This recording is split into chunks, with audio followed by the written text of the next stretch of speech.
Esportiva, com Robson Bernardo.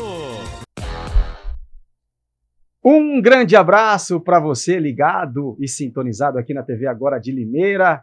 Muito boa noite para você aí do outro lado da telinha. Muito obrigado pelo carinho da sua audiência.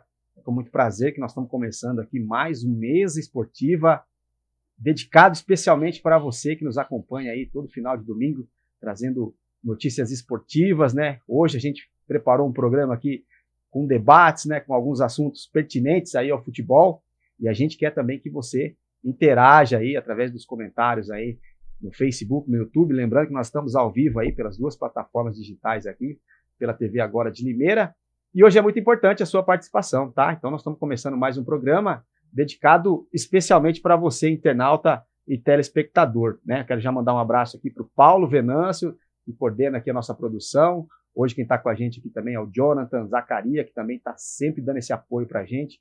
Comigo aqui na bancada hoje, Jurandir Silva e Aguinaldo Royale. Já quero pegar o boa noite deles aqui para a gente começar esse bate-papo de domingo. Tá? Boa noite, Aguinaldo Royale. Prazer recebê-lo aqui. Tudo bem? Como é que estão as coisas? Boa noite, Robson. Estou ótimo. Eu agradeço mais uma oportunidade, mais uma vez estar aqui junto com você, junto com o Jurandir. Boa noite você de casa. E mais uma noite estamos aqui para fazer um programa maravilhoso para você que nos acompanha, você que nos assiste. Vamos lá.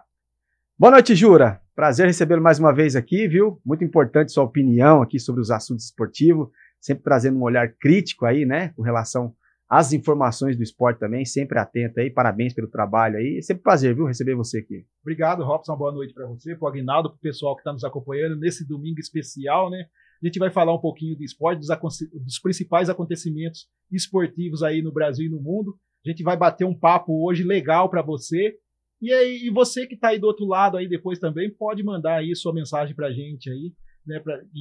Para a gente poder fazer uma análise também do seu comentário. E também no próximo programa aí também a gente está lendo o seu comentário e colocar na mesa aqui para a gente discutir um pouco o assunto, né, Robson? É isso aí. Participe com a gente aí, envie sua mensagem, contribua aqui com o conteúdo nosso também, que é sempre importante. A nossa razão de estarmos aqui é sempre em função dos nossos amigos internautas, né, que acompanham o nosso programa aí todo domingo. Bom, vamos já aos assuntos. Hoje o primeiro, né, a gente trouxe até aqui na pauta, a nossa produção preparou com muito carinho aqui o assunto, né? A gente quer saber, o VAR, ele é amigo ou vilão no futebol? É esse o primeiro questionamento. E Aguinaldo Royale, quero saber de você, sua opinião sobre o VAR, que é tão questionado no Brasil, que se faz muita comparação com o que acontece, né, na Europa, enfim, no centro do futebol. Queria que você falasse um pouco, né, sobre esse questionamento, né? Se é produtivo, se é um pouco negativo, ou tem meio a meio. Como é que você vê a questão do VAR hoje no Brasil, com todas essas circunstâncias, né, atuais hoje no nosso futebol brasileiro? Ô Robson, eu vejo o VAR hoje era um mal necessário, né? A tecnologia chegou e não podia ficar fora do futebol. Nós já temos essa tecnologia inserida no vôlei, no tênis, no basquete, né? E no futebol não poderia ficar de fora. Chegou talvez tardio e ainda está em fase de adaptação, muita gente sendo treinada. Então a gente vê algumas incoerências, né, das pessoas que operam, e isso acaba trazendo em alguns momentos algumas discussões e algumas desconfianças de que o sistema não funciona. Eu acho que cada dia que passa vai ganhar mais maturidade, não dá mais para pensar o futebol sem o VAR, porque é uma questão de justiça, né? Nós sabemos de várias injustiças que já foram causadas no futebol brasileiro e mundial, né, em função de uma má arbitragem, não equivocadamente, mas por falhas humanas, por falta de um auxílio de uma tecnologia, né, e acabou prejudicando um time de futebol que às vezes merecia ser vencedor ou da partida ou da competição. Então eu acho que no momento agrega mais do que atrapalha, mas ainda tem margem para melhorar. Bom, Júlio, eu quero saber sua opinião também, né? Porque assim, muitos afirmam que o árbitro de vídeo, ele é o melhor modo de evitar os grandes erros de arbitragem, né? Como a gente já viu já no histórico aí do futebol brasileiro e mundial. Mas outros consideram que ele faz perder um pouco dessa dinâmica do futebol, né? Sim. Qual que é a sua opinião com relação ao VAR? A gente pode ver dos dois lados aí, né, Robson? Amigo ou vilão. Às vezes muito amigo, né? Às vezes acaba ajudando muito dentro das 4 linhas, né? Às vezes lances aí que realmente a gente não consegue ver, mas o VAR, através das câmeras, consegue, né, captar essas imagens. A gente está até vendo a imagem aqui do lado, né? Olha que imagem linda aí do VAR, né? Mas as imagens, né, à disposição da arbitragem. Claro, e a arbitragem tem tudo, a tecnologia, tudo de ponta ali, né, para poder fazer o melhor trabalho em prol aí o melhor do futebol e o resultado para não prejudicar ninguém dentro de campo e fora também de campo, porque a gente sabe que tem o trabalho da semana, né? Os clubes trabalham a semana inteira para quando chegar no campo desempenhar um bom papel e não ser aí prejudicado pelo VAR. Tem a parte vilão? Tem, claro, né? São seres humanos que estão ali, são máquinas na frente deles também, a gente tem que entender isso também. O VAR, como o Aguinaldo mencionou aí, chegou um pouco atrasado no futebol brasileiro, mas graças a Deus chegou aí para ajudar com a tecnologia muito grande. É claro que aqui no Brasil, né, Robson, a gente ainda não tem aquela tecnologia toda que tem na Europa, né? As federações aqui no Brasil, tanto a CBF como as federações aí estaduais, estão trabalhando para ter os melhores equipamentos, né, para buscar os melhores equipamentos para os profissionais desempenhar, mas a gente está no caminho certo. Eu acredito e tenho certeza que o VAR ajuda mais do que atrapalha. É claro que tem alguns lances ali que a gente fica na dúvida, são demorados, né? Os clubes acabam perdendo, esfriando dentro de campo também. Eu acho que isso prejudica muito as equipes também dentro de campo. Na minha opinião, Robson, o que está atrapalhando um pouquinho é o tempo, né? O tempo que o VAR vai decidir o lance ali. Tá demorando muito, né? Os jogadores pedindo, pressionando a arbitragem dentro do campo. Eu acho que tem que ser criado um meio também para se evitar isso, né? Do jogador chegar na arbitragem e tá se cobrando ali dentro, né? Se lançou aí o cartão azul, mas até agora eu não vi ainda resolver nada. Não sei ainda se foi implantado o cartão azul, porque até agora esse cartão azul não apareceu. Mas eu acho que veio sim para solucionar o problema aí do futebol, não só brasileiro, mundial, porque o futebol brasileiro e mundial, dentro de campo, ficou muito corrido, muita parte física, né, muito contato. Então, dificilmente o árbitro que não tem uma semana de treinamento ali dentro das 4 linhas e também fora das 4 linhas ali, por trabalhar no segundo serviço, né, é o segundo serviço dele, né, que ele tem, o segundo trabalho.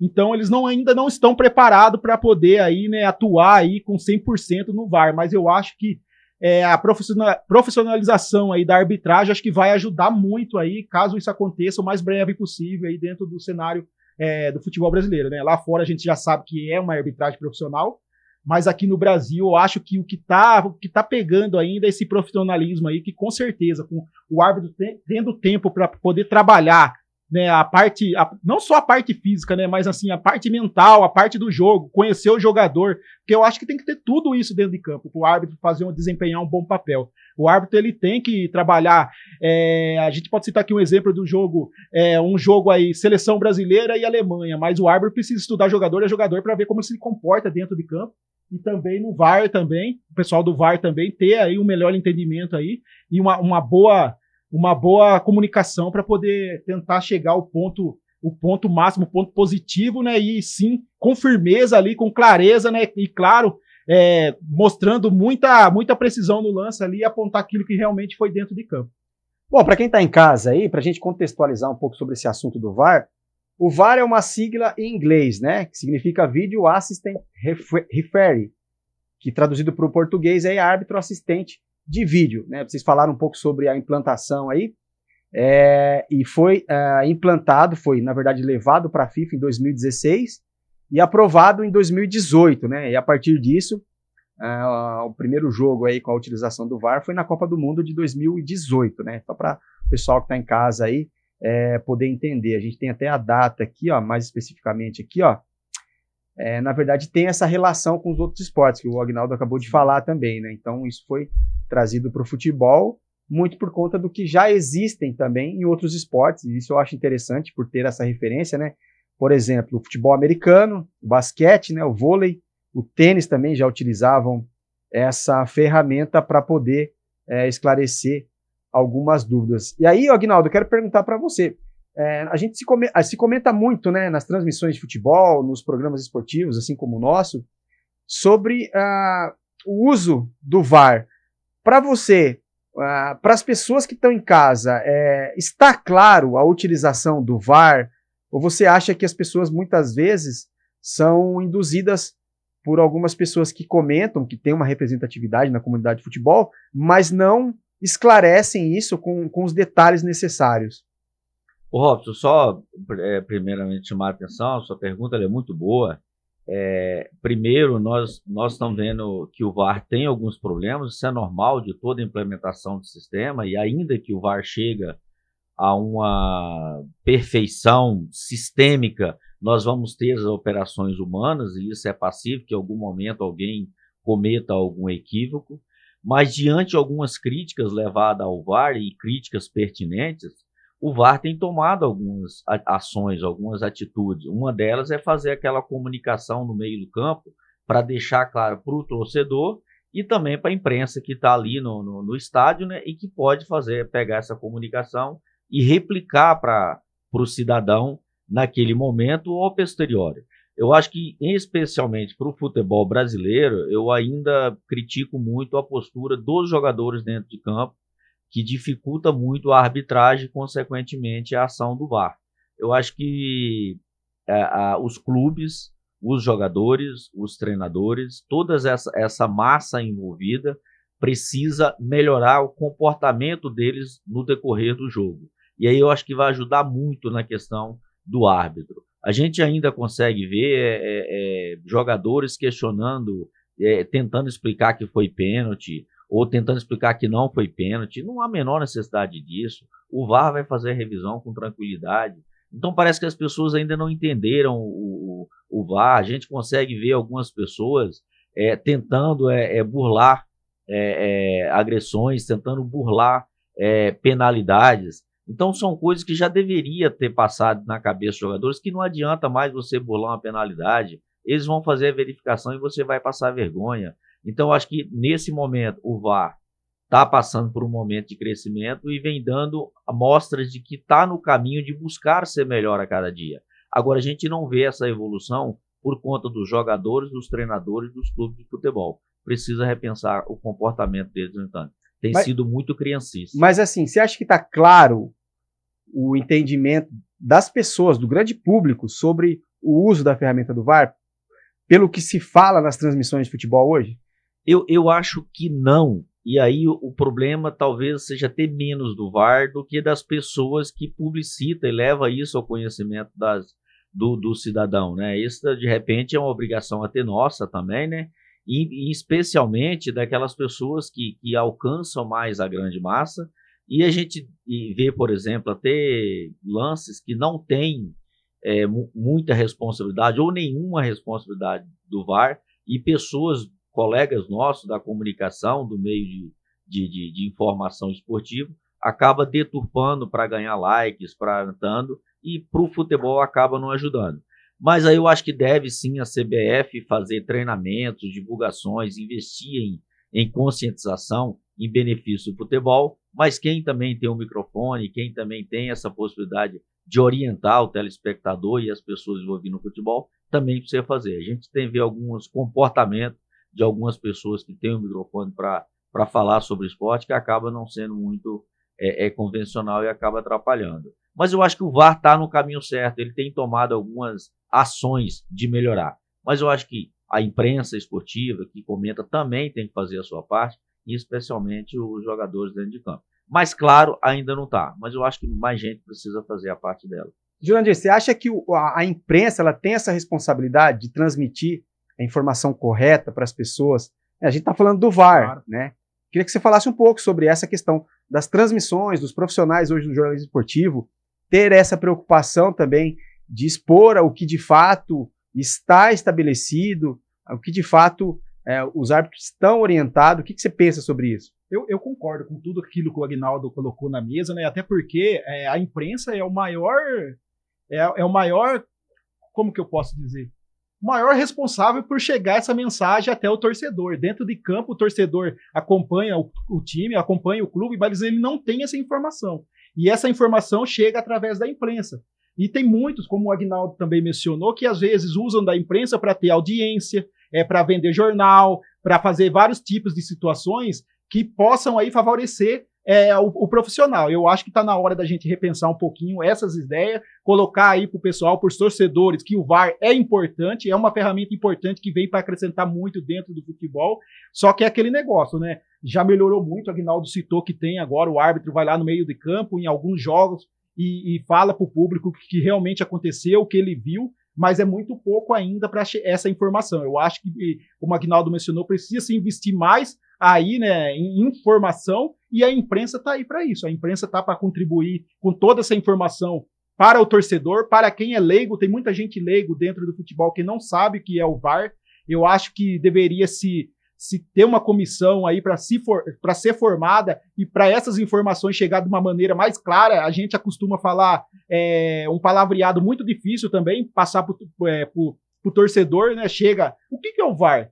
Para que serve o VAR? O torcedor não entende essa língua, né? O torcedor é aquele torcedor mais simples, aquele torcedor que vai realmente na arquibancada, ele entende de uma forma diferente. Quando ele vê aquele lance no telão e o árbitro explicando, às vezes, aquela explicação que o árbitro dá com aquele palavreado, acaba ele não entendendo, porque muitas pessoas, gente, desculpa eu falar, não tem a cultura de ter estudado muito, né? Muitas pessoas não têm não estudaram tanto para saber aquilo que o VAR e o profissional dentro de campo ali está falando. Então, eu acho que precisa se investir sim em comunicação, como o Aguinaldo falou, mas de uma forma mais simples, para o torcedor, o palavreado do torcedor entende. Se é que vocês querem me entender aí, gente, desculpa, não sei se essa é a melhor forma de colocar aqui na mesa, mas eu acho que o torcedor, ele quer saber o beabá e o beabá. Não inventar tipos de declarações aí, de conversas através de microfones. A gente acompanha muito programas esportivos pelo Brasil inteiro, Robson e Aguinaldo e amigos.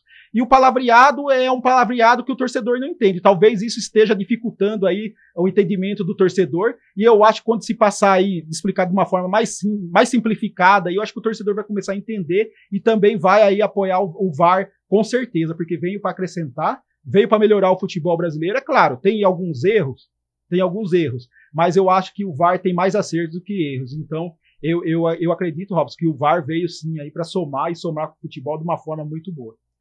O Aguinaldo, o discurso dele é bem otimista, claro, como sempre, né, sobre esses assuntos.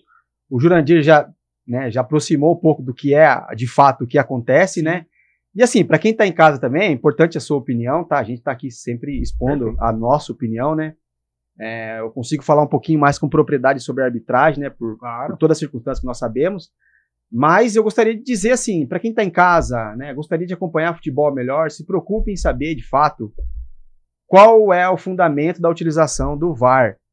Para simplificar, existem 4 situações: gols, pênaltis, cartões vermelhos e a identidade dos jogadores, né, são 4 pilares aí. Só que para esses 4 pilares, somente se o árbitro ele não tiver a condição de ter visto o lance na hora, que é uma coisa absolutamente normal que acontece dentro de uma partida. A gente tem que saber que são milésimos de segundos ali para o árbitro poder tomar uma decisão, e muitas das vezes ele não vai ter todos esses elementos que a gente está falando aí por várias circunstâncias, né? Por estar num estádio cheio, com 22 jogadores ali dentro do campo, pressionando. Enfim, por algum motivo ele pode não ter a clareza na hora. Então, as pessoas que estão ali dentro da cabine do VAR tem essa responsabilidade de assessorar o árbitro nessa hora. Mas assim, o Aguinaldo e Jurandir, o pessoal que tá em casa, o que me deixa muito puto da vida são profissionais do jornalismo esportivo que simplesmente, numa transmissão onde tem um alcance aí gigantesco de audiência, simplesmente fala assim: por que o VAR não chamou o árbitro?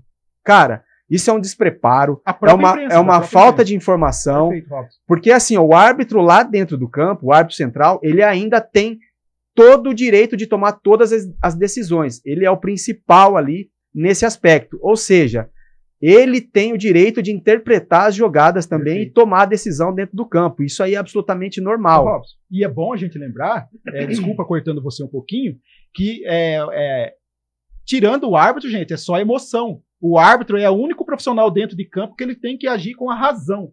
Então o emocional do árbitro vai lá em cima e ele precisa se controlar para poder agir com a razão. Então acho que a pressão, como o Aguinaldo falou, né, Robson?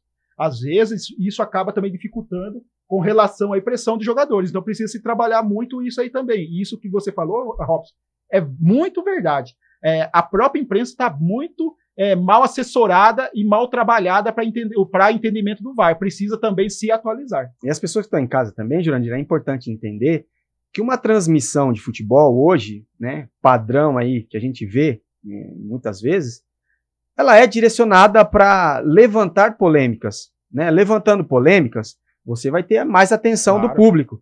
Mas eu acho que é muito maléfico para o futebol brasileiro você não colocar a informação correta. Eu acho assim, todos têm o direito de fazer da melhor maneira possível, lógico, que a audiência está atrelada diretamente no sucesso do programa, mas se você não colocar a informação correta para as pessoas, isso eu acho um pecado. E não é só no futebol também, mas a gente não vai entrar nesse mérito, tá? A gente está falando de futebol porque a gente acompanha aí, e eu vejo dessa forma. Então, falta essa clareza de informação para as pessoas, porque o futebol a gente sabe que ele é extremamente passional, sim. Né? As pessoas, muitas vezes o cara, ele usa um argumento que vai acalentar o coração de uma determinada torcida. Porém, não é o que de fato acontece. Então, isso acontece muito nas transmissões, e isso é uma cultura que está instalada no Brasil. E por que eu estou falando isso? A gente falou no início, né, de fazer esse comparativo também com o futebol europeu, e lá eu vejo que eles têm um entendimento diferente do futebol. Por exemplo, na Inglaterra, se assiste uma partida de futebol, não estou dizendo que isso é uma regra, mas é uma boa parte, como se fosse um espetáculo de teatro, algo do tipo. A manifestação das pessoas são outras. Então, assim, o futebol brasileiro ele precisa evoluir também nesse aspecto. E nós, como imprensa, nós temos que também assumir essa parcela de responsabilidade, de informar quem está em casa, de informar quem está assistindo lá, de entender dessa forma, porque, assim, a arbitragem, como qualquer segmento, existe corrupção, né? E a gente não pode também generalizar, porque se a gente partir desse princípio, não tem nem sentido a gente estar aqui sentado para falar de futebol. Não sei o que o Royale pensa sobre isso. Ô, Robson, dando um passo atrás naquilo que você falou, né? E você colocou algumas situações com relação ao VAR, porque são algumas situações em que o árbitro acaba não tendo a certeza na hora de marcar, que são, será que a bola entrou e passou a linha? Então o VAR vai poder dizer se a bola passou a linha. Será que o pênalti foi dentro da área, foi em cima da linha ou foi fora da área? O VAR vai poder corrigir caso o árbitro erre. Será que ele deu um cartão amarelo, mas poderia ter sido vermelho, mas poderia ter sido amarelo? Será que ele nem viu um lance, mas foi agressão e ele poderia dar um vermelho? Então é aquilo que foge do olhar do árbitro e daquilo que ele pode constatar a olho nu, como, por exemplo, um impedimento, que às vezes milimetricamente as pessoas dão e não era, e deixam de dar e era. E aí ele vai lá e faz a correção do gol. Exatamente a função do VAR é trazer a justiça. Mas, infelizmente, como muito bem disse o Robson e o Jurandir, algumas pessoas acabam propagando, porque de fato traz audiência, Robson. Mas quando você traz uma audiência que ela é maléfica para o futebol, onde a CBF e as federações não tomam as ações devidas para o caminho correto para que o futebol seja maior, nós vamos estar cada vez mais apresentando um produto pior. Então, quando todos nós, da imprensa, comentarista, sendo formados em jornalismo ou não, mas que se disponha a prestar um serviço ao esporte, conseguimos levar no sentido correto, para que as ações sejam tomadas no sentido certo, o futebol vai crescer, ele vai melhorar e nós vamos conseguir levar um produto melhor para o telespectador. Muito bem. E não nós não vamos ficar de likes momentâneos que não vai levar ninguém a lugar nenhum, a não ser o benefício daquela pessoa que está tirando proveito daquela situação negativa do futebol. Resumindo, então, acho que tem que ter responsabilidade. O VAR, e é importante, Júlio, só para você continuar, pegar esse gancho, o VAR vai continuar evoluindo. E detalhe, o VAR não erra, o VAR nunca errou, o VAR não erra e o VAR nunca vai errar. Por quê? Porque o VAR é um sistema e o VAR não tem lado, então ele sempre vai apontar aquilo que é certo, ele nunca vai entrar. Quem pode errar? Quem pode errar é o ser humano que está por trás das câmeras. É o momento, por exemplo, da imprensa pedir, será que não é o próximo passo? Profissionalizar a arbitragem? Profissionalizar os operadores que operam os maquinários do VAR. Nós estamos falando de um esporte que movimenta milhões e bilhões de reais. Por que ficar economizando e não profissionalizar essas pessoas que passam a ser prestadores de serviço e acaba sendo cobrado muitas vezes porque não tem os seus devidos treinamentos, as suas devidas reciclagens, como claramente, o VAR não errou, mas a mocinha que operava o VAR em um jogo São Paulo e Palmeiras, claramente errou. Ela errou. Quando foi ver, a menina tinha não sei quantos VAR de jogo direto, apitando, não tinha ninguém para substituir, estava numa carga de trabalho enorme. Então, isso tem que corrigir, dar melhores condições de trabalho para esses profissionais, para que eles também possam levar o seu melhor para o trabalho do VAR e, consequentemente, beneficiar o futebol. Agora, comungo aqui com o Robson. É de ficar puto mesmo quando você vê um cara em rede nacional, numa televisão que manda no país. É muita gente que vai junto. Por que ela não chamou o VAR? E não é assim que funciona. Não é lance pro VAR. E são realmente, Robson, comum com você. É verdade, né? E eu também comungo com vocês também. E esse problema, né, como eu ia dizendo agora há pouco, é um problema, né, de comportamento e disciplina. O ser humano vai errar aqui no Brasil, vai errar nos Estados Unidos, na Alemanha, na Espanha, enfim, gente. São seres humanos que estão ali atrás, né? E se a gente tivesse ali também, a gente também poderia ocasionar esse erro também. São seres humanos, então a gente precisa respeitar o profissional que está ali, está empenhado, e eu tenho certeza que eles estão ali para fazer o melhor, dar o seu melhor, né, dentro e fora do futebol ali. E então eu acredito, né, Aguinaldo e Robson, que a gente precisa ter um pouquinho mais de calma, né, respeitar o pessoal aí que trabalha arduamente aí para poder desempenhar o bom futebol aí, o bom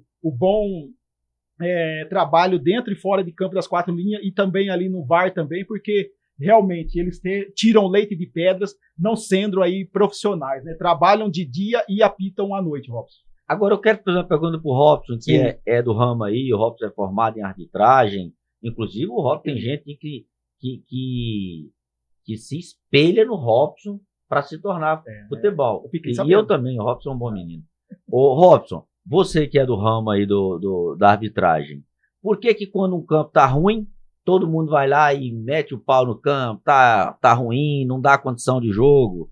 Aí quando vem a tabela lá da seleção brasileira, olha, tem Libertadores, tem Brasileiro, e aí os jogadores estão machucando, não pode, incompetência da CBF. Por que a gente não vê a mesma união e a mesma reclamação em prol da arbitragem para ajudar a arbitragem nesse profissionalismo? Então, Real, eu acho que a cultura nossa no Brasil, ela é direcionada para você simplesmente analisar a arbitragem com um olhar crítico, né? E poucas pessoas têm essa condição de avaliar, né, de analisar de fato a arbitragem, porque o que consiste, o que é muito forte no Brasil, são esses comentários pós-jogos, né, dentro de uma transmissão também, lógico, para fomentar a audiência, e isso eu não acho errado, tá? Quero deixar bem claro, tudo aquilo que as pessoas usam, né, para a estratégia de alavancar a audiência, para mim é absolutamente normal, só que a gente tem que comentar essa parte aí também. Então eu acho que isso é muito por conta da nossa cultura do futebol, né? Hoje, a imagem do árbitro de futebol, infelizmente, ela é muito denegrida, né? Ela é generalizada. Aconteceram algumas coisas no Brasil, mas se você pegar outro segmento, qualquer outra situação, você vai ver inúmeras situações como essa também, né? De corrupção, de algo do tipo. E no Brasil, você vê que é muito claro, né? Como você falou, além da formação, eu tive, né, o privilégio, eu digo privilégio porque é uma experiência de vida, né? De você atuar como árbitro de futebol, que seja no âmbito amador ou até no profissional, e aí você sente na pele como que é a visão das pessoas com relação ao árbitro de futebol.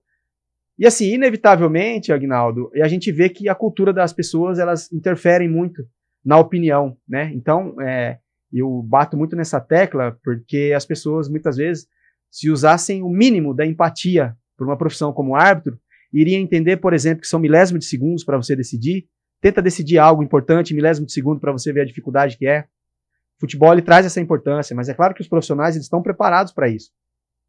Mas usa-se muito pouco a empatia, né? Você deixar sua família, imagina você entender que aquele cara que está apitando um jogo de futebol, ele também tem uma esposa, ele tem uma filha, ele tem um pai, ele tem uma mãe, ele tem uma família ali que está torcendo por ele. Por que não dá esse ênfase aí? né? A gente vê muitas matérias de jogadores de futebol que começaram, né, do nada, a maioria, né, a grande maioria, vem de famílias pobres. Você acha que a arbitragem é diferente disso? Né? Falando um pouco de mim, que eu não gosto de falar muito, 2 anos de curso, pegando carona, arrumando patrocínio para poder ir fazer a aula, entendeu? Então, assim, as pessoas precisam enxergar isso. E aí eu não estou dizendo para ninguém ter dó de árbitro, mas começar a enxergar de uma outra forma. Então essa é a bandeira que eu vou continuar, né, levando, porque eu acho muito importante as pessoas entenderem esse outro lado. A gente trouxe aqui, né, alguns convidados que são profissionais de arbitragem aí, puderam compartilhar um pouco disso também. E a arbitragem, né, para quem está em casa, para se ter uma ideia, o cara hoje, para ele decidir ser árbitro, ele tem que deixar à disposição, né, por exemplo, de uma federação paulista, tudo relacionado à informação pessoal dele, né? Puxa-se a capivara inteira, você não pode ter nenhum problema com a justiça para conseguir apitar um jogo de futebol. E quando que as pessoas falam isso dentro de uma transmissão? Quando que as pessoas falam isso? Então, assim, essa parte da humanização, e não é só com o árbitro, não, é em outros esportes, é em outras funções também, mas nós estamos falando do VAR e da função do VAR. Primeiro, a informação precisa chegar às pessoas, a informação correta, né? Não simplesmente levar as pessoas a cegarem seus olhos aí, simplesmente comentarem em função, né, de uma paixão. E a gente vê que se dá muito ênfase no Brasil, né, e se discute muito pouco o que o Aguinaldo acabou de falar, o que você também falou, sobre a profissionalização. Quantos debates a gente viu com relação a esse assunto? Mas quando uma determinada equipe perde e o presidente sai lá chutando porta, bravo, a imprensa toda vai lá para pegar o que ele está falando. Então, é uma verdade que eles querem impor para as pessoas e que, de fato, a gente sabe que existem muitos interesses por trás disso, né?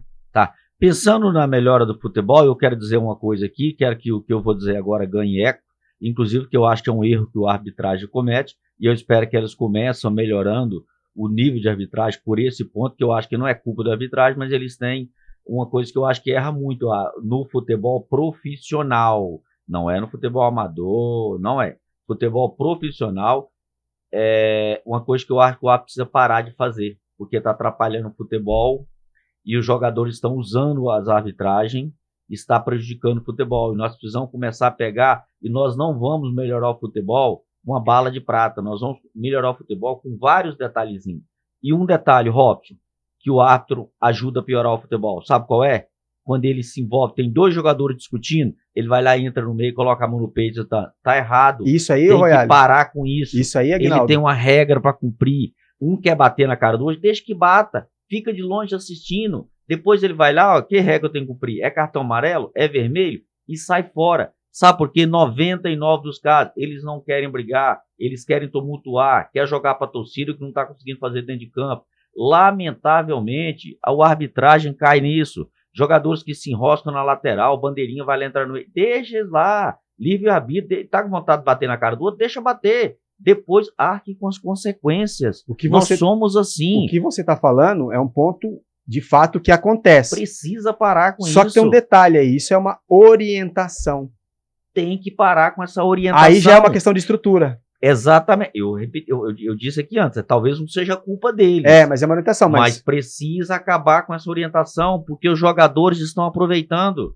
Os jogadores aproveitam, eles não vão brigar, eles não vão se bater, eles não vão fazer nada. Só que eles aproveitam disso para criar tumulto, para reduzir o tempo de bola rolando, certo? Para colocar o árbitro numa situação complicada, porque depois ele vai ter que aplicar um cartão, que aí vão fazer debate se ele agiu corretamente ou não. Sai fora, deixa eles fazer o que eles quiserem. Ah, mas a orientação eles estão cumprindo. Quem dá essa orientação precisa tirá-la e informar os clubes de futebol. Nós estamos lá para aplicar a regra. E vocês fazem o que vocês acharem que deve. Se achar que deve chutar, empurrar, fica à vontade, eu aplico a regra dentro daquilo que você fez. Isso eu acho que quem dá essa orientação precisa tomar cuidado dentro da melhoria do futebol. Realmente. Muito boa discussão aqui sobre o VAR. Você que está em casa nos acompanhando aí pelo YouTube, pelo Facebook, um grande abraço para você. Muito obrigado pelo carinho da sua audiência, tá? Continue aí participando com a gente, escreva sua mensagem. Coloque sua opinião aqui, como eu disse anteriormente, a gente está aqui expondo a nossa opinião, nosso ponto de vista, tá? Mas você não precisa ficar com ele, você pode ter a sua opinião também e compartilhar com a gente, porque realmente é muito importante, tá? Dando seguimento aqui à nossa pauta, vamos falar sobre essa questão dos treinadores brasileiros aí versus os estrangeiros no Brasil, né? A gente sabe que hoje existe uma inserção significativa de técnicos estrangeiros, e aí eu queria compartilhar com meus amigos aqui de bancada, Jurandir Silva e Aguinaldo Royale, com relação a esse assunto. Jurandir, o que você acha aí sobre essa mudança, né, que foi muito clara nesses últimos anos aí, de muitos treinadores estrangeiros ocuparem aí os cargos, principalmente da Série A do brasileiro, né? Como é que você vê essa situação aí? Você acha que é mais mérito dos estrangeiros ou falta hoje também esse preparo, né, considerando todos esses pilares aí que um técnico de futebol tem que ter hoje? Robson, é difícil quando a gente se fala de treinador brasileiro e treinador estrangeiro, porque nós temos grandes treinadores brasileiros também aqui no Brasil e temos também grandes treinadores estrangeiros trabalhando aqui no Brasil. Nós temos alguns treinadores brasileiros que não estão dando mais certo e nós temos também alguns treinadores estrangeiros que vêm ao Brasil também e não dão certo. Então, eu acho que isso é um tipo de assunto que a gente precisa tomar cuidado, né, quando a gente vai aí comentar, porque eu não acredito numa defasagem aí de treinador brasileiro, não. A gente tem grandes nomes dentro do futebol brasileiro aí, com capacidade aí de dirigir qualquer equipe do futebol mundial, só que também não é dada essa oportunidade para ele, não é dada essa estrutura que o treinador do estrangeiro tem lá fora, esse preparamento, né? A gente sabe que o treinador, quando ele vem lá de fora, ele estuda mais, por quê? Porque ele tem uma estrutura melhor, para ele ter esse estudo, para ele estudar futebol, para ele poder chegar e desempenhar o seu melhor trabalho, né, à frente de um clube. Ele se prepara bem melhor do que o treinador brasileiro. O treinador brasileiro é mais aquele boleiro, aquele que deixou de jogar futebol, aquele que não se movimenta muito para poder aí se atualizar. É claro que nós temos alguns treinadores brasileiros que vão lá fora, mas para ir lá fora, Robson, é aquele negócio.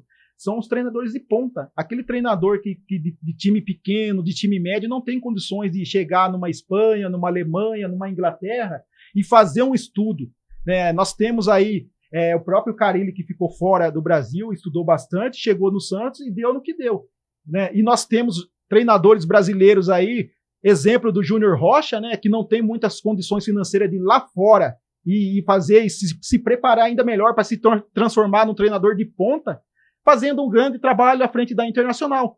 Então, é um debate que a gente coloca na mesa aqui, né, muito oportuno, Robson, por você, porque realmente os treinadores estrangeiros estão vindo ao Brasil, estão desempenhando o melhor papel. Tá aí a foto da imagem do Abel, do Renato, enfim, do treinador do Corinthians, do Ceni, que fez um grande trabalho no Fortaleza, né, mesmo não tendo grandes peças materiais lá, do Fernando Diniz, que é, na minha opinião, um dos maiores treinadores aqui atualmente do Brasil, do Tite, que ganhou vários títulos aí no Corinthians, treinador da seleção brasileira, mas quando se diz em quesito trabalhar, Robson, no entendimento do futebol, a parte técnica e a parte tática dentro de campo, eu acho que os treinadores estrangeiros estão um pouquinho à frente, sim. A gente viu o Abel chegando ao Palmeiras e já sabendo qual eram os nomes de todos os jogadores que tinham no elenco do Palmeiras, ao contrário de alguns treinadores brasileiros que chegam aí nas equipes, não sabem nem quem está jogando lá, a não ser alguns jogadores que ele já trabalhou, né? Mas não sabe quem que tá lá, quem que ele vai pegar, como que ele vai formar a equipe. E quando um treinador vem de fora do futebol estrangeiro, ele já vem sabendo de tudo, ele já vem com um projeto já elaborado, ele já vem aí com a parte tática já praticamente certa para colocar na equipe, porque ele acompanha a equipe antes de vir. Quando ele recebe o convite, ele vai estudar essa equipe para ver se realmente compensa ele vir ao futebol brasileiro e pegar essa equipe e trabalhar, diferentemente do treinador brasileiro, que quando vai lá para fora, Robson, tá pedindo para ir lá para fora. O treinador brasileiro tá pedindo para ir lá para fora. E diferentemente do treinador estrangeiro, não. Os clubes estão indo buscar porque vem aqui no Brasil que as opções, né, estão muito raras, com exceções de alguns treinadores aí, como tá aí o Renato Gaúcho, que faz um grande trabalho, o Ceni e o Fernando Diniz. Tirando esses treinadores aí, eu acho que a gente deu uma caída sim, Robson, no cenário brasileiro.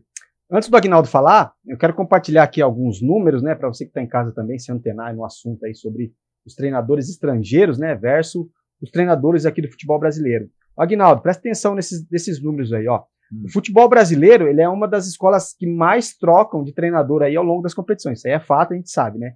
Entre os 20 clubes que disputaram a Série A do Brasileirão em 2023, apenas 5 não mudaram o comando técnico.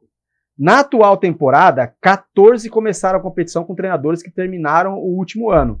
Entre as principais mudanças estão a chegada de Antônio Oliveira no Corinthians, o Cuca no Atlético Paranaense e o argentino Gabriel Milito no Atlético Mineiro. Assim como nas últimas temporadas, os treinadores estrangeiros aparecem em grandes números na lista. Para 2024, quase a metade dos clubes da elite do futebol brasileiro começaram competição com argentinos ou portugueses no comando técnico. O português Abel Ferreira, inclusive, é o treinador há mais tempo no cargo de um mesmo time entre todos da Série A do Brasileirão. Ele chegou em outubro de 2020. Hoje, o atual momento, Aguinaldo, do futebol brasileiro com relação a técnicos, 50% hoje dos times da Série A é treinador estrangeiro. O que falar sobre isso? Pois é, eu acho que é uma vergonha para os treinadores brasileiros. Uma vergonha. Porque ninguém contrata treinador do Portugal, da Argentina, porque gosta deles, porque eles são europeus. Contrata porque o que eles estão apresentando dentro de campo está dando resultado. O mundo, Robson, ele muda muito rápido, nós sabemos, principalmente com a tecnologia, a mudança, né, das pessoas, comportamento, pensamento. Se nós voltarmos lá em 86, acho que Maradona, Alemão, Careca, Napoli, Tafarel, ali talvez um pouco antes, né? Puxando na memória aqui, não fiz nenhum estudo, mas nós não tínhamos um mundo tão globalizado como nós temos hoje. Não tinha. Então, assim, o Brasil sempre foi um celeiro de produzir grandes atletas. Então, nós tínhamos grandes treinadores, mas também nós tínhamos grandes jogadores para lotar os campos. Hoje são novos tempos. A Copa de 2002, né? O Filipão foi campeão, ok? Nós fomos campeão com o Filipão. Não vamos esquecer que o Filipão foi para Portugal ser treinador do time de Portugal, e todos entenderam ali que o Filipão era um professor, e hoje, olha quantos alunos Portugal está mandando para o Brasil. Então, eu acho que nós sentamos em cima do nosso orgulho de tetracampeão, de pentacampeão, nós sabemos o que fazer, ao ponto do Renato Gaúcho dizer que quem entende futebol vai jogar futebol na praia, né? E aí você vê as pessoas que vêm de fora, que dá discurso sobre economia, comportamento pessoal, liderança. Exatamente. O nível dessas pessoas para o tratamento com o ser humano. Todo mundo sabe que dentro de um campo é 11 de cada lado. São 4 na zaga, um goleiro, 3 no meio de campo, lá na frente. Tá. Todo mundo sabe disso. Mas são 11 pessoas. 11 pessoas diferentes. Como comandar essas pessoas? Isso só do time titular, né? Só do grupo time hoje é titular, composto por quase 30 jogadores, pessoas. Né? Com diferentes idades, qual né? é a situação econômica de cada um? Qual é a situação psicológica de cada um? Isso tudo para o grande líder é importante saber, né? Exatamente, é aí que o líder faz a diferença. E hoje você tem um mercado, lá na frente, lá atrás, nenhum demérito aos treinadores do passado, o jogador começava no Flamengo, terminava no Flamengo, começava no São Paulo, terminava no São Paulo. Hoje já tem a dificuldade, começa no São Paulo, 2 meses depois já está na Alemanha, já está na Europa. Então, como administrar isso? Eu acho que os treinadores brasileiros não conseguiram acompanhar essa evolução. E aí o que está? Hoje o futebol europeu, o futebol mundial, coopta os nossos atletas, fica alguns jogadores aqui. Os nossos clubes também não se desenvolveram a nível de gestão de negócio. Nós estamos vendo os clubes todos endividados, por incompetência ou por má fé. E o que sobrou para o treinador? Treinadores que não gostam de estudar, treinadores que quando vai comandar algum time lá fora, primeira coisa que ele precisa providenciar um intérprete, nem inglês ele fala. E qualquer treinador brasileiro, ou qualquer cidadão brasileiro, Robson, que ganha 30 conto por mês, 30 mil reais, ele tem condições de ir para fora do país, fazer um intercâmbio e se preparar. E todos esses treinadores do Brasil, que hoje estão passando por dificuldade, são pessoas que têm milhões na conta, que deveria ter ido para fora e se preparado melhor. Então, eu acho que os treinadores brasileiros precisam repensar. Ainda dá tempo, futebol não acabou, tem muito tempo para frente. Nós precisamos, o que acontece hoje é uma vergonha para os treinadores brasileiros. Tem muito espaço aqui no Brasil. E aí eu quero fazer uma crítica também para a estrutura hoje para se formar um técnico de futebol, né? Exato. Que a gente sabe exatamente como funciona aqui no Brasil. Se impõe um conteúdo, mas que, infelizmente, não é reconhecido, por exemplo, na Europa, né? A Europa, ela tá na frente, tem um outro... Eu falo até reconhecimento da certificação do técnico no Brasil. Que você tem que ela não é reconhecida na Europa, você tem que fazer uma na Europa. Entendeu? Então, assim, tem que também criticar a CBF de oferecer essas condições para os treinadores, por exemplo, os líderes. Urgente. Já estamos atrasados, muito atrasado. Mas também, se um treinador de futebol hoje quiser tirar 6 meses e ir para fora do país, ele tem totais condições. Ele não pode reclamar de falta de condição, porque ele tem dinheiro no bolso. Porque o que ganha menos aí nesses times de segunda, terceira e primeira divisão é 50, 60, 70 conto no bolso todo mês. Então, tem condições de fazer uma carreira solo, depois voltar para o Brasil e pegar um projeto e fazer a diferença. É uma vergonha para os treinadores brasileiros. Eu pergunto a vocês, Robson, desculpa, isso também não se deve ao futebol brasileiro copiar muita coisa da Europa? Então, se passou hoje em dia aí, né, o próprio treinador, a gente está falando do treinador copiar a Europa, e a Europa com relação a tudo isso que vem acontecendo no futebol brasileiro, acabou aí, né, e vem tomando conta do futebol brasileiro, não só o brasileiro, mas sim da América do Sul, né? Vocês não acham que deve tudo isso a essa cópia que o Brasil vem tendo aí do futebol europeu? Porque o Brasil copia a parte tática, copia jogador. A gente vê jogador aí, o jogador brasileiro antigamente, como o Aguinaldo mencionou, eram excelentes jogadores, né? Craques de bola. A gente teve a oportunidade de ter o Rivelino aí no gol solidário, né? Que foi um exemplo de jogador dentro de campo. Mas naquela época tinha magia, jogava-se com magia, tinha o talento. E o Brasil perdeu esse talento para a Europa. Por quê? Quando o jogador chega lá fora, é força física, tem que ser alto, tem que ser não sei o quê. E vocês não acham que o treinador brasileiro está caindo muito nisso também, de querer copiar o treinador lá fora? Você não acha que o Brasil...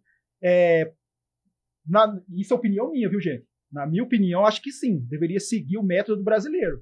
Agora, eu não sei a opinião de vocês. Vocês não acham que está copiando muito lá de fora, em vez de investir no futebol brasileiro aqui, que foi sempre o futebol que fez a diferença, não só aqui no Brasil, mas lá fora no cenário mundial, o Robson e Aguinaldo? Jurandir, eu acho que não tem nem a ver com copiar a Europa. Eu acho que o Brasil estagnou no tempo. O Aguinaldo usou um termo aí de sentou na mochila, tetracampeão, pentacampeão e vamos ganhar eternamente. Eu acho que esse é o ponto crucial.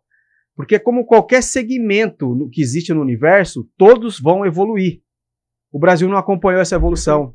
Você fez uma comparação muito legal, né? Com década de 70, de 80, era um futebol, cara, muito gostoso de assistir, né? Técnico. Porém, hoje, Jurandir, o futebol, ele acelerou. Hoje ele é mais rápido. Hoje exige-se que os atletas tenham um preparo muito maior. O jogo ele ficou muito mais dinâmico. Isso respinga também na arbitragem. A arbitragem também ela é orientada nesse ponto, tá? Então, o que acontece? Eu acho que deveríamos ter essa visibilidade para preparar atletas para essas circunstâncias, sem deixar aquilo que o futebol brasileiro sempre teve de melhor. Mantendo o talento. Talento, a individualidade, a criatividade. Porém, hoje, eu acho que o Brasil desacelerou em muitos aspectos, né?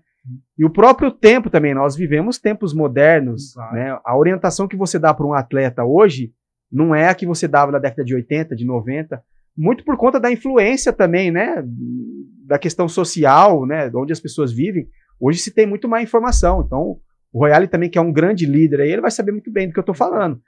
Dependendo da circunstância, a tua forma de se expressar, a tua oratória, ela tem que ser ao nível da pessoa que está ali ouvindo, né? Não que a gente faça distinção de pessoas, nada disso, mas você precisa, o técnico de futebol precisa convencer os seus atletas da sua ideia. Eu acho que esse é o ponto central e a maior dificuldade dos treinadores, né? E a gestão de pessoas também, eu acho que é o primeiro pilar. Como é que você vai fazer a gestão de pessoas com 30 pessoas pensando diferente, com idades diferentes, com realidades diferentes, com experiências diferentes? Então eu acho que o treinador estrangeiro hoje ele vem mais preparado nesse aspecto. E assim, eu não estou fazendo uma crítica aqui para os estrangeiros não, viu? Tá? Tô colocando a pauta aqui para a gente conversar, para deixar bem claro hoje essa mudança, né, de décadas aí que houve hoje no futebol brasileiro. A realidade é outra. E eu sou extremamente favorável à competência. Tem competência, não importa de que país que é, da onde que é, qual classe que é. Tem que ocupar o espaço. Tem que estar preparado. E cabe às outras pessoas tentarem melhorar, né? Então eu acho que os técnicos de futebol hoje, o pessoal que está aí se formando aí, eu acho que tem que ter esse olhar aí. Como é que o futebol vai ser daqui 5, 10 anos? Qual vai ser a necessidade? E já começar a se preparar para isso, né? A gente vê que tem alguns treinadores que se destacam nisso aí, né? Fernando Diniz, que é formado em psicologia, você vê que às vezes, né, como a gente falou aí a semana passada, retrasada, pegando um jogador, sentando para almoçar e trocando uma ideia pessoal, né? Não estou dizendo que isso tem que ser uma regra, mas é um cara que provavelmente ele tem alguma ferramenta para isso. Então, acho que assim, futebol brasileiro precisa urgentemente evoluir em todos esses aspectos. Eu acho, inclusive, uma das coisas que os treinadores brasileiros precisam fazer, Jura, é copiar os treinadores lá de fora. Esse, o que o Ancelotti faz no Real Madrid? O que o Simeone faz lá no Atlético de Madrid, de tanto sucesso? O que o Mourinho faz? O que o famosinho lá do Manchester City, o Guardiola faz? Então, olha esses líderes, vê o que eles estão fazendo, qual o estudo que eles têm, por que eles estão lá. Se você pegar a Copa lá de 2014, 2002, por exemplo, volta lá na Copa 2002, nós tínhamos 3, 4 treinadores brasileiros em seleções brasileiras disputando a Copa. Tinha no Japão, tinha uma outra seleção pequena, o Parreira assumiu uma outra, não sei quando lá. Hoje nós não temos seleção para assumir nem a nossa. Hoje nós estamos lá com o Dorival Júnior, com todo respeito, é o menos pior. Muito bem. O menos pior. Então nós tínhamos treinadores para assumir outras seleções em Copa do Mundo. Hoje ele não tem nem para assumir a nossa. Isso é verdade. Então, assim, olha o quanto nós realmente nos defasamos nesse aspecto. E hoje os grandes líderes lá estão no futebol mundial. Os grandes líderes, muito bem, Royale. Amigo que está em casa acompanhando a gente aí, um forte abraço para você, tá? Que está acompanhando a gente aí pelo Facebook, pelo YouTube aí. Um grande abraço, muito obrigado aí pela sua audiência. Eu quero colocar mais um assunto na mesa aqui e saber a opinião de vocês rapidamente, tá? Com relação ao impacto das redes sociais hoje para a carreira dos atletas. Queria começar pelo Aguinaldo. Rapidamente, Aguinaldo, sua opinião sobre esse assunto. A rede social mudou a vida de todo mundo, né, Robson? Todo mundo, todos nós, né? E do atleta não é diferente, né? E aí vai muito do controle mental das pessoas, daquela estrutura que é oferecida para ele, para como ele lidar com isso. E eu acho que é da mesma forma que tem impacto nas nossas vidas. É algo muito bom quando bem utilizado e algo muito ruim quando mal utilizado. E não tem como fazer, ela chegou para ficar. Então, os clubes de futebol, os staffs desses jogadores precisam estar preocupados de como que esses atletas vão fazer a utilização das redes sociais sem prejudicar o clube, principalmente suas carreiras. Maravilha. Mais alguma coisa para complementar aí? Eu concordo com o Aguinaldo, Robson. Eu acho que as redes sociais, né, é importante para o jogador de futebol e para qualquer pessoa. Tá aí o CR7 aí, né? Engajamento altíssimo. Isso, tá aí o Cristiano Ronaldo aí. Quando usado da melhor forma possível, né? Quando é feito para o bem. Mas quando também o jogador se envolve em polêmica também, eu acho que isso daí também pode até acabar com a carreira do profissional do esporte aí. Até porque que as redes sociais chegam muito longe, né? E chegam rápido. Então o profissional, como o Aguinaldo falou, né? Precisa tomar cuidado, ver quem assessora ele, né? Quem toma conta das redes sociais dele, porque às vezes a gente coloca na mesa que o jogador tem a rede social, mas às vezes não é nem ele que entra ali, que acessa redes sociais, né? Ele tem uma pessoa, ele paga uma pessoa ali para poder ter o acesso, né? Fazer todas as postagens ali. Então também ele precisa tomar cuidado com quem que ele coloca ali para tomar conta da carreira dele. Eu acho que isso é o mais importante. Então um exemplo aí de rede social que é o Cristiano Ronaldo aí, né? Que no fim da sua carreira acabou envolvendo algumas coisas aí também, mas ao longo da carreira dele aí, eu acredito que em redes sociais foi muito positivo aquilo que ele colocou, né, ajudando as pessoas, se preparando, divulgando fotos aí que chegassem às crianças e tornassem aí ele um exemplo e ídolos das crianças também. Então, quando é usada por bem, eu concordo o jogador usar sim, mas precisa tomar cuidado também, não só o jogador, mas a gente que usa no dia a dia também, em todos os setores aí, né, a gente precisa tomar cuidado com rede social, com fotos que coloca, com aquilo que escreve, porque é muito perigoso, né? Uma vírgula que você muda pode aí, né, levar você aí a um lugar que você não quer chegar. Lembrando que jogador de futebol, ele é um produto. E as redes sociais têm ajudado muito potencializa a venda desse jogador. Lamentavelmente, a gente está vendo alguns jogadores virando garoto propaganda e o futebol ficando em segundo lugar. Isso é lamentável. Você falou um ponto crucial, mas legal esse ponto de vista também. Bom, mudando de assunto aqui, eu quero saber a opinião do Aguinaldo Royale para esse assunto específico. Política e esporte. O que você acha sobre essa mistura aí? Tem benefícios se levado de uma forma positiva? Como é que você enxerga essa questão nesse assunto específico? A política tem que fazer parte da vida de todo mundo, Robson, do jogador de futebol, do cantor, do pastor, do padre, nós, apresentador, jornalista, comentador, todos nós precisamos estar envolvidos na política, mas de forma individual e dentro daquele ciclo de amizade ou familiar e nunca de forma institucional. Então, se um jogador quer se posicionar politicamente, posiciona da sua casa, nunca através do clube, nunca através da seleção brasileira, posiciona através das suas redes sociais fora do ambiente de trabalho. Né? O pastor faz isso fora da igreja, o cantor faz isso fora do palco, faz nas suas redes sociais, para suas famílias, para os seus amigos.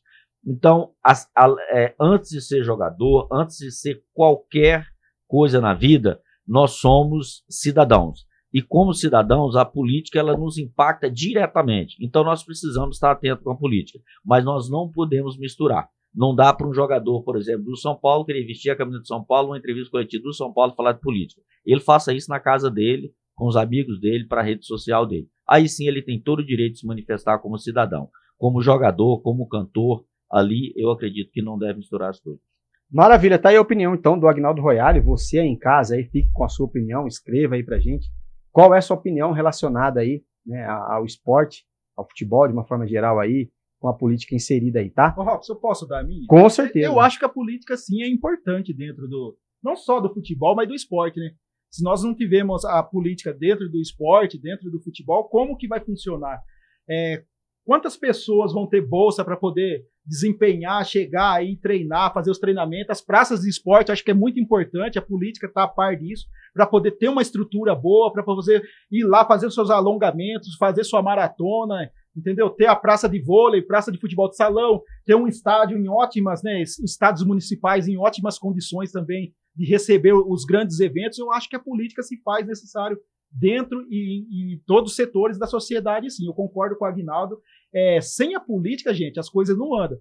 A gente precisa, sim, né, colocar as pessoas corretas que querem realmente fazer acontecer, ver o bem do esporte, né? Eu acho que isso é muito importante dentro do esporte, dentro de qualquer outro setor, mas eu acho, Robson, e concordo com o Aguinaldo, que a política se faz necessária em todo setor da sociedade. Maravilha, Aguinaldo Royale, nós estamos chegando ao final de mais um programa aí. Queria suas considerações finais, já te agradecendo por esse bate-papo. Eu quero fazer minhas considerações finais e quero fazer hoje de forma diferente. Certo. Hoje nós estamos aqui, Jura, vou fazer um comunicado aqui, né, Robson? Hoje é o penúltimo programa meu aqui. O último vai ser no próximo domingo, né? Então eu já queria, desde já, agradecer o Jura, com quem aprendi muito. O Robson nem se fala. O que se dá essa minha saída é exatamente pela questão política, em questões de regras eleitorais. No dia 30 de junho fica limitado pessoas que têm pretensões políticas dentro do ano corrente, vigente, participar de programas de rádio e televisão. E nesse ano 2024 é um período, nós vamos ter as eleições municipais, onde eu vou colocar o meu nome como pré-candidato à disposição. Então o senhor está assumindo um chamado, então. Um chamado de pré-candidato a vereador da cidade de Limeira. Então eu queria hoje aqui, Robson, até em homenagem ao Mesa Esportiva, e a homenagem a você, telespectador, que nos ajudou, nesse período que eu aqui estive, né, e pretendo voltar. Com certeza. Pretendo voltar. Titular absoluto. Pretendo voltar como vereador aqui, para ajudar, inclusive, na parte do esporte, porque a política faz realmente parte das nossas vidas e ela está presente em todos os momentos. Nós só precisamos saber como fazer a militância no momento certo, mas a política certamente faz parte das nossas vidas. E eu queria deixar para o telespectador, para o próximo domingo, Robson, nós vamos sortear aqui o Mesa Esportiva, em homenagem à minha saída, uma camisa oficial da Inter de Limeira. Rapaz, programa imperdível, então. Domingo é o meu último programa e nós vamos sortear aqui uma camisa oficial da Internacional de Limeira. Aguinaldo, por que a camisa não está aqui? porque são 3 camisas lindas. Tem a branca, tem a preta tradicional e tem a nova que foi lançada, a qual o Jurandir amou e é fã, que é azul, que homenageia o Inter, não sei o que, ela ficou com aquele azul do Inter de Milão. Então você que for o sortudo de ganhar essa camisa, vai receber do Mesa Esportiva um voucher para ir até o Limeirão e retirar a camisa que você escolher oficial. Que prêmio! Então, em vez de eu trazer ela aqui e de repente você não gosta, ou não é o tamanho que te sirva, você vai receber um voucher do Mesa Esportiva para que você vá até o Limeirão, né, pelas mãos do Mesa Esportiva, receba esse prêmio.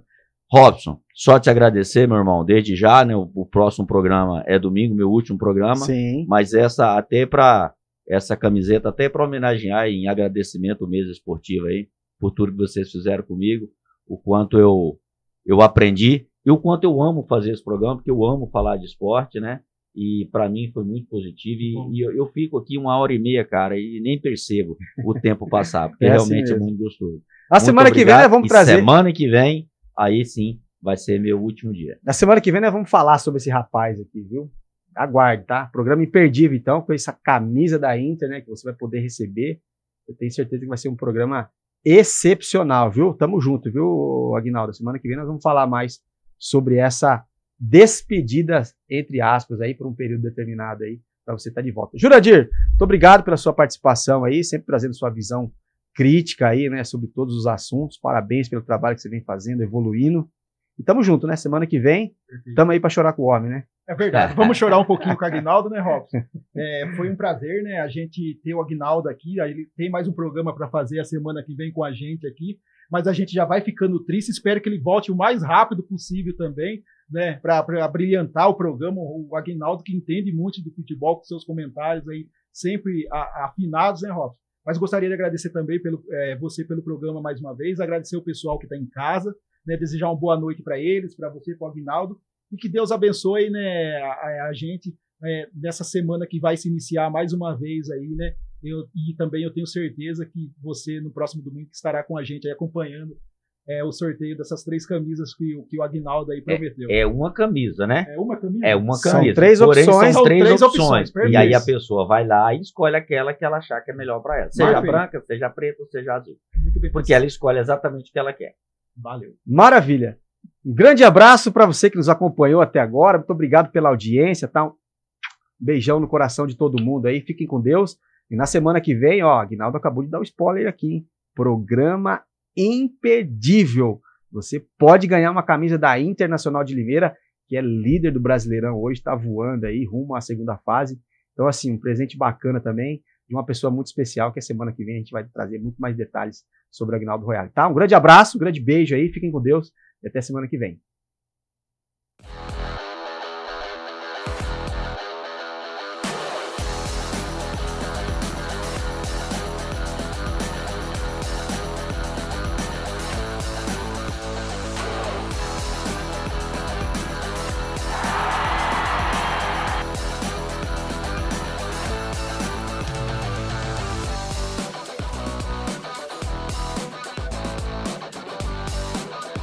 Você está ouvindo Mesa Esportiva com Robson Bernardo.